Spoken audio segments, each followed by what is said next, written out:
अस्मद्गुरुभ्यो नमः। श्रीशैलेशदयापात्रं दीभक्त्यादिगुणार्णवं यतीन्द्रप्रवणं वन्दे रम्यजामातरं मुनिं। लक्ष्मीनाथसमारम्भां नादयामुनमध्यमाम् अस्मदाचार्यपर्यन्तां వందే గురుపరంపరాం. హిందూ ధర్మ ప్రేక్షకులకు నమస్కారం. పరమ పవిత్రమైనటువంటి శ్రీవ్రతంగా సంభావించే ధనుర్మాస వ్రతంలో భాగంగా తిరుప్పావై దివ్య ప్రబంధంలోని 28వ పాసురాన్ని ఇప్పుడు అనుసంధించుకుందాం. కరవైகள் பின் சென்று காணும் சேர்ந்துண்போம் அறிவொன்றுமில்லாத வாய்க்குலத்து உந்தன்னை பிறவி பிறந்தனை புண்ணியம் யாமுடையோம் குறையொன்றுமில்லாத கோவிந்தா உன்றன்னோடொருவேல் நமக்குங்கொழிக்க ஒளியாத்து அறியாத பிள்ளைகளோ மண்பினால் உன்றன்னை சீரியருளாதே இறைவா நீ தாராய் పరయ్యేలోరింబావాయ్. మనం ధనుర్మాస వ్రతంలో దాదాపు చిట్ట చివరికి వచ్చేసాము. తర్వాత 2 పాసురాలు స్వామికి చాలా ముఖ్యమైనటువంటి మంగళపరమైనటువంటి దివ్యమైన పాసురాలు. ఈ 28వ పాసురంతో అమ్మవారు గోపికల బృందంతో కలిసి స్వామి వద్దకు చేరినప్పుడు ఇప్పటి వరకు అడిగినటువంటి పరికరాలు కానీ వారు పొందినటువంటి ఒక్కొక్క దశని ఏ విధంగా అధిగమిస్తూ భగవంతుని దగ్గరికి చేరాలో చాలా చక్కగా వివరిస్తారు. ఈ పాసురంలో ఏ విధంగా మనకి బోధిస్తున్నారు, ఎంతో కష్టమైనటువంటి ఉపనిషత్ ప్రతిపాదితమైనటువంటి రహస్యార్థాలని వేదాంగాల్లో ఉన్నటువంటి చాలా క్లిష్టమైనటువంటి ఆ పరబ్రహ్మ స్వరూపాన్ని ఎవరో పరమయోగులకి తప్ప సాధ్యం కాదు. అలాంటిది చక్కటి పాట రూపంలో, పాట అంటే ఎవరో సంగీతం వచ్చిన వాళ్ళు పాడిన పాట కాదు, సాహిత్యం తెలిసిన కవులు రాసినవి కావు, అవి అప్రయత్నంగా పెళ్ళుబుకుతాయి. అందుకనే ఇన్ని వేల ఏళ్ళు 5,000 ఏళ్ళుగా ఈ దివ్య ప్రబంధ గానం అనేది ఈ మార్గశీర్ష మాసంలో ప్రతి ఒక్క వైష్ణవాలయంలో సుప్రభాత సేవలో ఈ సుప్రభాత సేవకు ప్రత్యామ్నాయంగా ఆ సమయంలో ఈ పాసురాలను అనుసంధిస్తారు. అంతటి దివ్య మహిమ కలిగినటువంటి ఈ దివ్య ప్రబంధాన్ని మనం పాడడం కానీ వినడం కానీ అర్థాన్ని కొంతైనా తెలుసుకోవడం కానీ ఆ తెలుసుకునే దానిలో ఏ కాస్తైనా కూడా మనం మన నిత్య జీవితంలో అన్వయించుకోవడం ద్వారా మన జన్మ ధన్యమవుతుంది. ఈ పాసురంలోని సామాన్యార్థాన్ని విశేషార్థాన్ని తెలుసుకునే ప్రయత్నం చేద్దాం. కరవైகள் பின் சென்று కానం సేరుందుంబోం. పశువులు వెంట పోయి అడవిలో చేరి భుజించేవారం మేము అని చెప్తున్నారు. ఇప్పుడు మనం లోకంలో ఏదైనా ఒంట్లో నలతగా ఉంటే ఒక వైద్యుడి దగ్గరికి వెళ్తాం. వెళ్ళినప్పుడు మీకు ఇంత జలుబు చేసింది కారణం ఏంటంటే ఏం లేదండి అని చెప్తే అది మనకి ప్రమాదం. మనం ఉన్నది ఉన్నట్టుగా నిజం చెప్పుకోవాలి. ఆ డాక్టర్ గారండి నేను కొంచెం ఐస్ క్రీమ్ తిన్నాను, లేకపోతే శీతల పానీయం ఏదో తాగాను, అందువల్ల మొన్నటి నుంచి ఇలా తేడా చేసింది. అప్పుడు దానికి ఆయన తగినటువంటి వైద్యం చేస్తారు. ఇది లోకంలో మనం పాటించేది. మరి ఆధ్యాత్మిక పరంగా కృష్ణ పరమాత్మ సన్నిధికి చేరినప్పుడు ఆండాళ్ళ గోపిక ఏం చెప్తున్నారు అంటే, ఈ గోపికలందరూ కలిసి స్వామితో మా ఏముంది, మేమేం చేశాము అనేది ఆయనకు ఉన్నది ఉన్నట్టుగా చెప్తున్నారు. దాన్ని బట్టి ఆయన మనకి పథ్యము వైద్యము ఏదో చేస్తారు. ఆ పరమావధిని పొందడం కోసం వీరు ఏమేం చెప్తున్నారో చూద్దాం. మనం భగవంతుని సన్నిధి వెళ్ళాలి అని అంటే ఎలాగా ఆ క్రమం ఏంటి? వేదాధ్యయనం చేయాలి, గురుకులంలో ఉండాలి, వేదాధ్యయనం చేయాలి. ఆ శాస్త్ర సమ్మతమైనటువంటి జీవనాన్ని గడుపుతూ ఉన్నప్పుడు మనం చేసే పాపాలు ఉండనప్పుడు మనసు స్వచ్ఛంగా అవుతుంది. ఆ స్వచ్ఛమైన మనసు ఇంద్రియ నిగ్రహాన్ని తీసుకొస్తుంది. ఎప్పుడైతే మనం లోపల ఉన్నటువంటి అంతర్యామిని, ఈ ఇంద్రియాలని మనం మన వశంలో పెట్టుకున్నప్పుడు అంతర్యామిని మనం దర్శించుకోగలం. ఎప్పుడైతే ఆత్మ సాక్షాత్కారం అవుతుందో పరమాత్మని మనం లోపల మన మనసులో ఉన్నటువంటి స్వామిని మనం దర్శించుకుంటామో, ఆ దర్శనం తర్వాత మనం స్వామి యొక్క గుణగానాన్ని వింటూ ఉండడం, శ్రవణం, ఆ విన్నదాన్ని మననం చేసుకున్న తర్వాత నిధిన్యాసనం, తిరిగి తిరిగి మళ్ళీ మళ్ళీ స్వామి యొక్క వైభవాన్ని మనస్ఫూర్తిగా ఇంకా సంపూర్ణంగా లోపల మనం అనుభవిస్తూ ఉంటాం, పైన మన పని మనం చేసుకుంటూ ఉంటాం. ఇది గనక జరుగుతూ ఆ ఎదుర్కొన్న ఉన్నటువంటి అచ్చామూర్తిని మనం సేవిస్తూ, ఈ విషయాన్ని మన అంతర్యామిని అచ్చామూర్తిని మనం ప్రతిరోజు తలుచుకుంటున్నప్పుడు మన యొక్క జీవితంలో ఒక గొప్ప మలుపు అనేది జరుగుతుంది. ఏది జరుగుతున్నా కూడా మంచి జరిగింది, మనకి ప్రసాదం లేదు, మనం అనుకున్నది జరగల, కష్టం ఎదురైంది, అది ఇంకా మహాప్రసాదం. ఎందుకంటే మనకి ఏమి ఇవ్వాలో ఏమి ఇవ్వకూడదో స్వామికి తెలుసు. మనకి జ్వరం వచ్చింది, మన అమ్మ మనకి వేడివేడి కూరలు, పులుసులు, అన్నాలు పెట్టదు, పల్చగా వేడిగా చారన్నం పెడుతుంది. అబ్బా నాకు రుచి పచ్చలేదు, నాకు వద్దు, నాకు ఈ మాత్ర చేదుగా ఉంది, నాకు వద్దు అని అమ్మని కూడా మనం తిడతాం, నాకు వద్దు అని విసుక్కుంటాం. కానీ అది మన శరీరం లోపలికి వెళ్ళి మనకి ఔషధం పనిచేసేలా చేసి మన రోగం నయం అవుతుంది. మరి ఆత్మకి ఏది అవసరమో, ఇది ఇస్తే నువ్వు పాడైపోతావు, లేదా ఇది నువ్వు నిలబెట్టుకోలేవు అనుకున్నప్పుడు అది మనకి చెందలేదు, మనకి రాలేదు. ఈ భావం ఎప్పుడైతే మనం పొందుతామో మనం ప్రశాంతత పొందుతాం. ఎప్పుడైతే ప్రశాంతత ఉంటుందో మనలో సత్వగుణం అనేది పెరుగుతుంది. ఆ సత్వగుణమే స్వామిని మనకి చేరుస్తుంది. ఈ క్రమంలో ఈ గోపికలు చెప్తున్నారు, మేమేం చేస్తున్నాము, ఇవన్నీ జరగాలంటే ఏంటి, ఒక గురుకులంలో స్వామి దగ్గర గురువు గారి దగ్గర నేర్చుకోవాలి. మాకేమి గురువులు లేవు, గురువు వెంబడి వెళ్ళి గురువు గారికి శుశ్రూష చేసేది క్రమం లేదు. మేము ఎక్కడికి వెళ్తున్నాము, మేము పశువులతో పాటు వెళ్తున్నాం.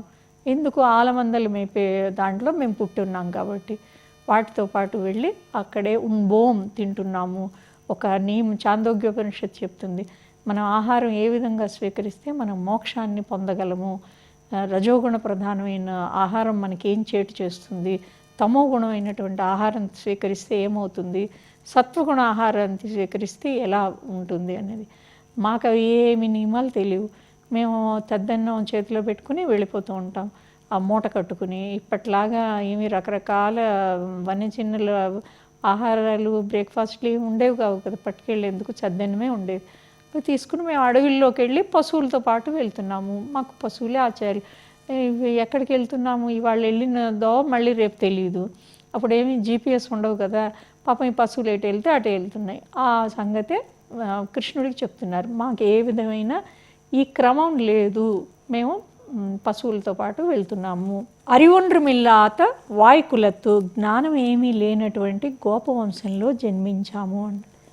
వీళ్ళు ఏంటంటే ఆ గోపవంశంలో వాళ్ళ యొక్క ఏం పని చేయాలి, వాళ్ళు చక్కగా పాడి పంట చూసుకోవాలి. ఆవులని పొద్దున్నే తీసుకెళ్ళాలి, వాటికి పచ్చి మేత, ఎండుగడ్డి, జొన్న చొప్ప ఇవన్నీ జాగ్రత్తగా వాటిని చూసుకుని సంరక్షించుకుని పొద్దుకే గోధూళి వేళ అంటారు, ఇంటికి తిరిగి వచ్చి మళ్ళీ వాటిని సాయంత్రం పాలు తీసుకుని ఆ పాలను కాచి తోడేసి పెరుగు వెన్న చేయడం, ఇవి కదా వీళ్ళది.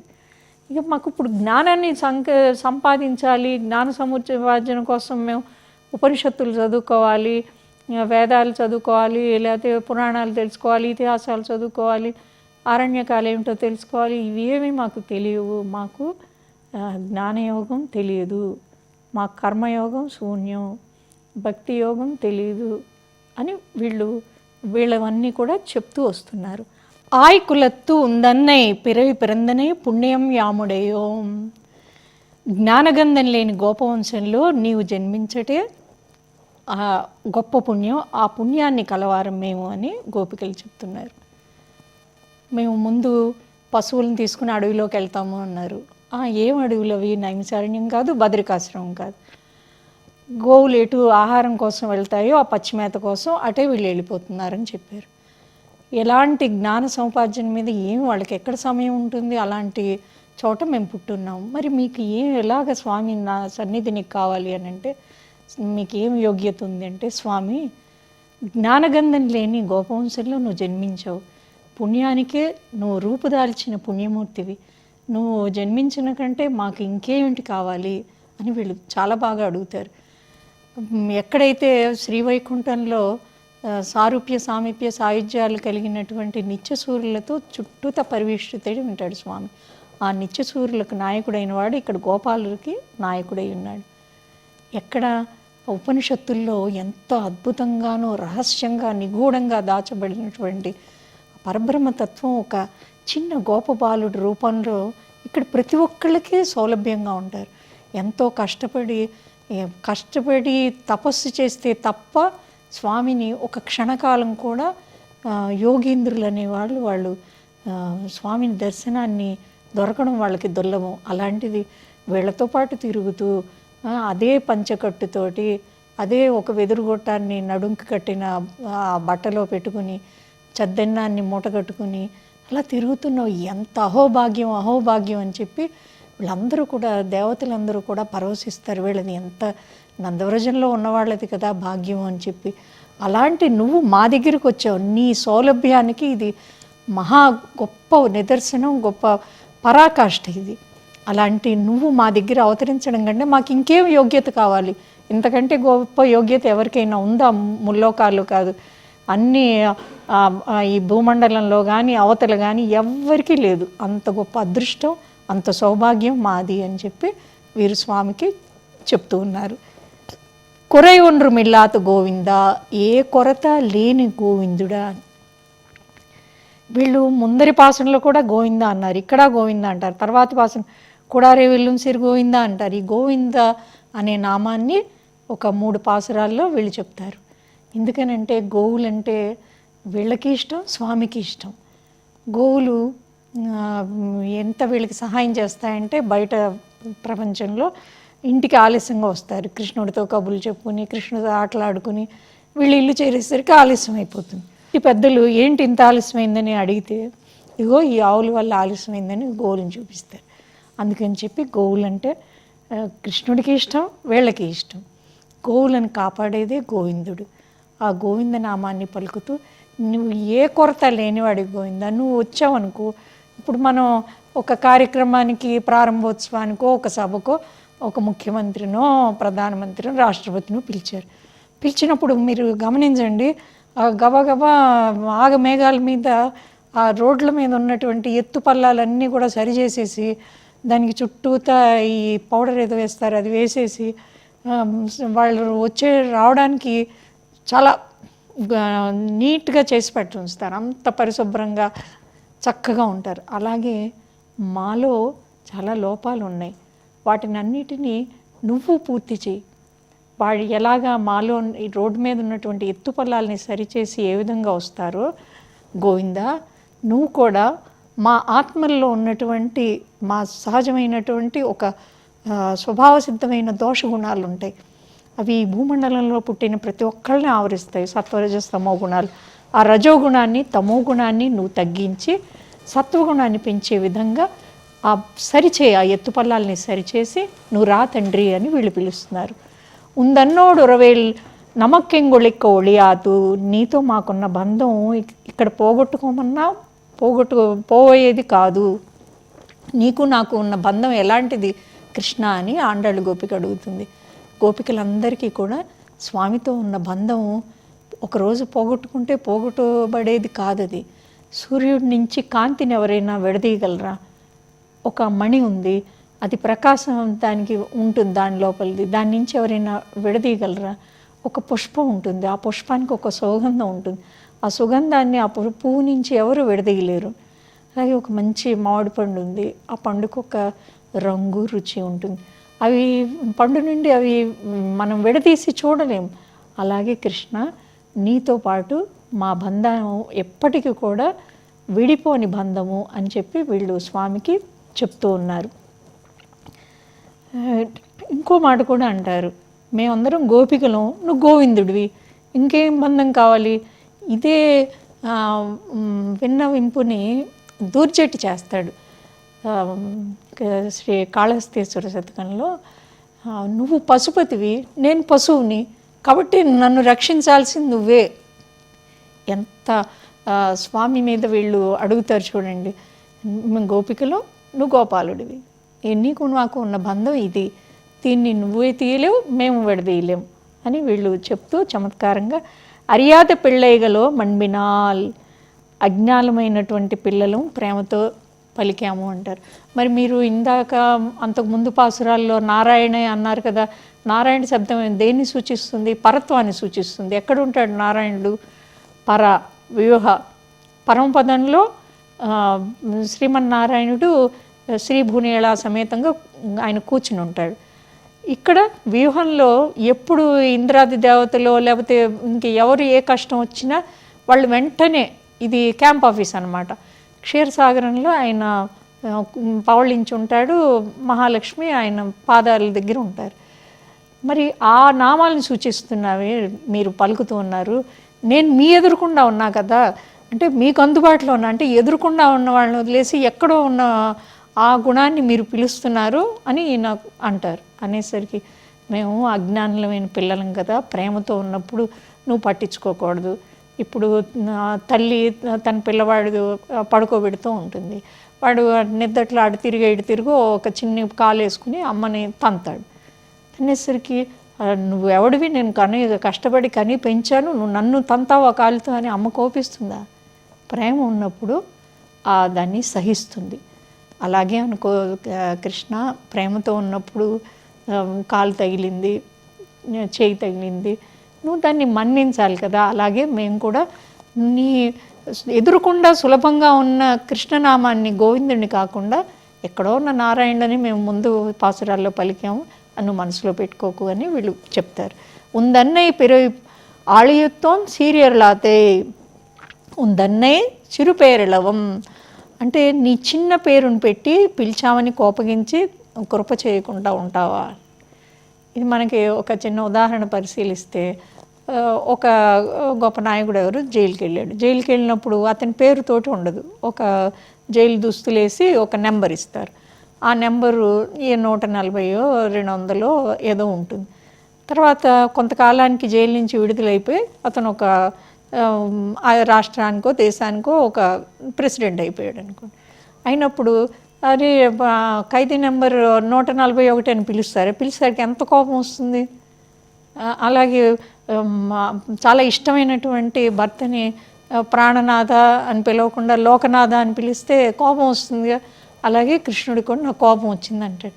ఎందుకంటే నువ్వు కృష్ణ నీ సన్నిధికి వచ్చామని నువ్వు అనకుండా ఎక్కడో వామనుణ్ణి, నారాయణ నామాన్ని ఇంకేవో చెప్తూ ఉన్నారు మీరు అని ఈయన అంటారు.